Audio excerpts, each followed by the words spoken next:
시청자 여러분 안녕하십니까? VOA 뉴스투데이 시작합니다. 미국 정부가 주한미군 한국인 근로자들에 대한 한국의 임금 지급안을 수용하기로 하면서 방위비 분담금 협상이 새로운 분기점을 맞고 있습니다. 미국 내 전문가들은 그러나 근로자 임금 지급에 대한 미한 양측의 견해차와 함께 가장 중요한 방위비 분담에 대한 미국 대통령의 셈법은 여전히 불투명하다고 지적했습니다. 첫 소식 김동현 기자가 취재했습니다. 한국 정부는 올해 말까지 주한미군 한국인 근로자에 대한 임금 지불 제한을 미국이 수락한 데 대해 선지급의 일환이라고 강조하고 있습니다. 앞으로 방위비 분담금 협상이 타결되면 이후 한국이 지불한 금액을 합의한 총액에서 삭감하거나 미국으로부터 변제받는 방식 등을 의미합니다. 브루스 클리너 헤리티지 재단 선임연구원은 그러나 미국은 이에 동의한다는 뜻을 밝히지 않았다면서 미국과 한국의 입장차는 크다고 지적했습니다. That there's still not agreement on whether the U.S. will reimburse Korea for that, and then on the most important level is that this does not reflect any resolution of the ongoing SMA stalemate. 더구나 미국은 무급휴직 문제를 4월 전 협상 타결을 위한 지렛대로 사용했을 수 있다는 점을 감안하면 무급휴직 문제 해결은 방위비 분담금 협상에 큰 영향을 주지 못할 것이라는 분석입니다.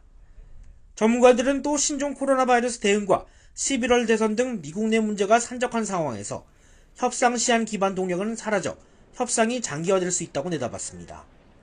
월러스 그렉슨 전 국방부 동아태 차관보도 방위비 분담금 문제는 현재 미국 내에서 관심이 큰 사안이 아니라면서 여전히 협상 타결 전망은 불투명하며 오히려 미국 국내 정치의 불안정성이 타결을 어렵게 만들 수 있다고 지적했습니다. Trump has famously talked about withdrawing forces from Korea in the past, and given the unsettled mood in American politics lately and the need to change the subject, we may do something very damaging here. 반면에 미국 국방부의 한국 제안 수용은 미국 측 실무진이 대통령을 설득시키기 위한 하나의 방편으로 활용할 수 있다는 분석도 나옵니다. Claimed to the president that this extra $200 million was an additional payment, and therefore, it's a compromise. 미국 국방부는 한국 제안 수용 사실을 밝히면서 여전히 한국도 양보해야 한다는 입장을 강조했습니다. 전문가들은 중요한 건 협상 교착의 본질인 미국 대통령의 입장 변화라면서 현재로선 어떤 변화의 지표도 보이지 않는다며 협상 타결 전망을 예단하기 어렵다고 지적했습니다. VOA 뉴스 김동현입니다.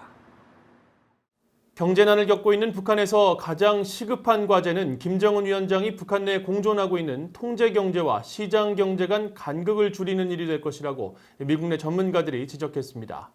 특히 북한이 자본주의식 시장경제를 억제하려고 할 경우 오히려 불안정한 상황에 직면하게 될 것으로 진단했습니다. 김영교 기자가 보도합니다. 앤드류 여 미국 가톨릭대학 정치학 교수는 최근 논문을 통해 북한 체제에 대해 정권이 주입시키는 사상과 개인이 가지는 사상의 격차가 커지고 있다고 진단했습니다. 또 김정은 위원장은 그 격차를 줄이기 위한 일환으로 정권 중심의 기존 통제 경제와 장마당 중심으로 커지고 있는 시장 경제 사이에 간극을 줄이려고 할 것이라고 분석했습니다.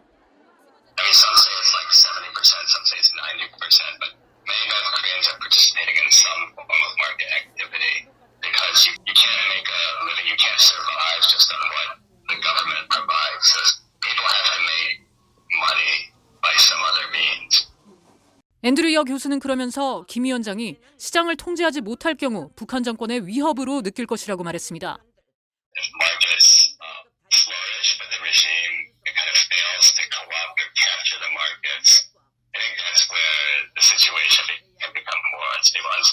다니엘 워츠 전미 북한위원회 국장도 북한 정권이 시장 경제를 억누르지는 못할 것이라고 진단했습니다.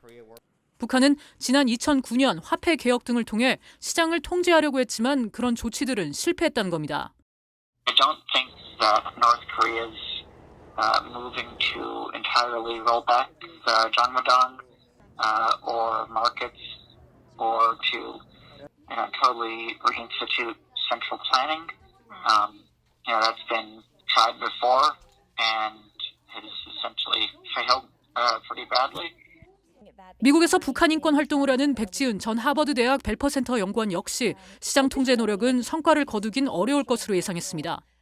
특히 시장 경제는 젊은 세대를 중심으로 서서히 북한 경제 체제에 대한 인식 변화를 만들고 있다고 강조했습니다. It'll be difficult for Kim Jong-un and the regime to reconcile the ideological differences between what the regime is set out to do versus what the de facto operating principles are, of market principles are. So.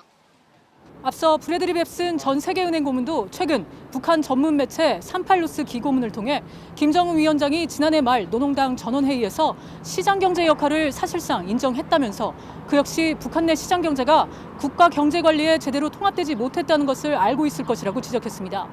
VOA 뉴스 김현경입니다. 미 국토안보부 산하 사이버안보국의 크리스 크랩스 국장은 오는 11월 미국 대선을 겨냥한 러시아와 중국, 북한 등의 사이버 개입을 우려했습니다. 크랩스 국장은 지난 2일 미국 CBS 방송과의 인터뷰에서 미국 대선을 겨냥해 선거 기반 시설에 대한 기술적 공격과 민감한 정보 취득, 대중 신뢰 하락 등을 위한 사이버 개입이 우려된다며 이들 국가들을 지목했습니다.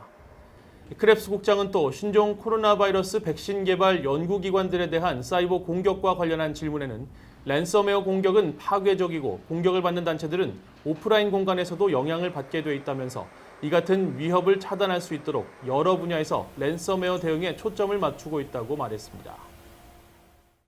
중국과 러시아가 60개 이상의 기관 등에 대한 대북 제재 지정을 막았다고 유엔 관계자가 밝혔습니다. 익명을 요구한 유엔 주재 외교관은 3일 VOA에 현재 대북제재위원회에서 선박과 기관, 개인 등에 대한 여러 대북제재 지정이 검토되고 있지만 중국과 러시아는 시한이 만료될 때까지 계속 이를 연장하고 있다며 이같이 밝혔습니다. 이어 중국과 러시아는 인도주의 관련 사안을 제외한 안보리 대북제재위원회 전문가 패널의 모든 권고사항을 막았다면서 지난 2년간 중국과 러시아가 막은 제재 지정 제한은 60건이 넘는다고 강조했습니다. 앞서 VOA는 각국의 유엔 안보리 대북 제재 이행 여부 등을 감시하는 전문가 패널이 지난해와 올해 선박 22척에 대해 제재 지정을 권고했지만 안보리가 이를 이행하지 않고 있으며 이에 따라 지난해 제재 위반 행위에 가담했던 일부 선박들이 올해 또다시 제재 위반 선박으로 지목된 사실을 보도했습니다. 지난달 유엔 안보리 대북제재위원회 제재 면제 승인은 한 건도 없었던 것으로 확인됐습니다. 유엔 안보리 대북제재위원회는 지난 1월부터 4월까지 매달 최대 5건의 제재 면제를 승인해왔지만 지난 5월 한 달 동안은 제재 승인이 한 건도 없었던 것으로 파악됐습니다. 이에 대해 유엔 안보리의 외교 소식통은 대북 인도주의 지원 관련 단체들의 제재 면제 요청이 없었기 때문이라면서 지난 5월에는 어떤 지원 단체도 대북 제재 면제를 요청하지 않았다고 밝혔습니다. 올해 들어 지난 4월까지 받은 대북 제재 면제 승인 건수는 3일 현재 20건이며 이와 관련한 대북 지원 활동이 이어지고 있습니다. 이상으로 VOA 뉴스투데이를 마칩니다. 시청해주신 여러분 고맙습니다.